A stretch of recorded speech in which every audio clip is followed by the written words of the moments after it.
Siyam na beses naglandfall ang bagyong Aghon sa buong weekend, nagparamdam ng bagsik sa iba't ibang bahagi ng bansa. Gabi ng Biyernes nang maglandfall ito sa Homonhon Island, Eastern Samar. Matapos ang mahigit isang oras, naglandfall ito sa bayan ng Giporlos. 2 beses ito naglandfall sa Catbalogan. 2 beses din ang landfall sa lalawigan ng Masbate, 1 beses sa Marinduque, at 2 beses sa Quezon Province. Lahat ng mga lalawigan naapektuhan ng tagtuyot dulot ng El Nino. At kabilang dito ang Catbalogan na isinailalim pa noon sa state of calamity. Pero kahit kailangan ng mga sakahan ng mga pag-ulan, hindi may ikakaila ang pinsala ng baha. At sa ilang lugar, halos 1.5 buwang dami ng ulan ang ibinuhos ng bagyong Aghon. Saksi si Darling Kai. Nasa Kasiguran, Aurora ang sentro ng bagyong Aghon sa 5 p.m. bulletin ng Pag-asa. Asahan pa rin daw na magiging maulan at malakas ang hangin sa ilang lugar sa bansa. Pero hindi na ito magiging singlakas kung ikukumpara nitong mga nakaraang araw.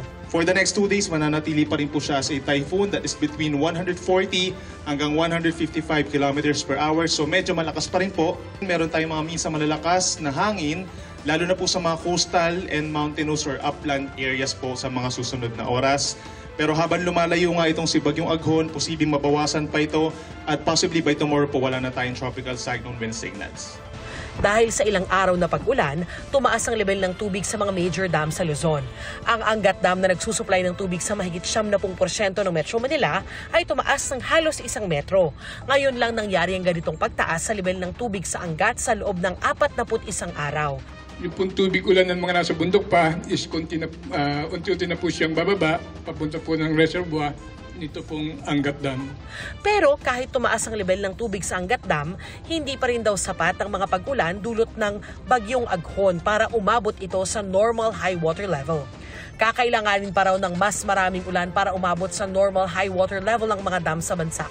Sabi ng Pag-asa, maraming ulan ang ibinagsak ng bagyong Aghon sa ilang lugar sa Pilipinas, gaya sa Quezon Province at Samar dahil doon nanatili ang sentro ng bagyo.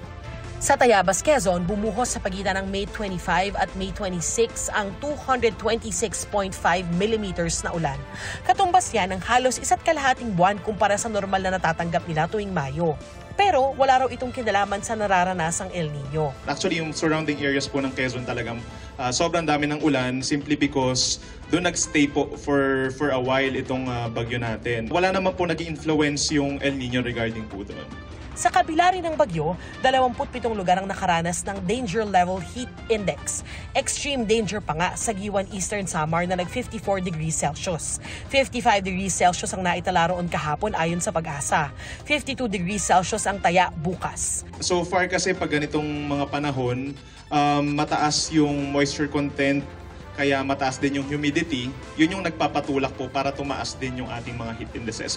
Para sa GMA Integrated News, ako si Darlene Kai, ang inyong saksi. Mga kapuso, sama-sama tayong maging saksi. Mag-subscribe sa GMA Integrated News sa YouTube at para sa mga kapuso abroad, samahan niyo kami sa GMA Pinoy TV at sa www.gmanews.tv.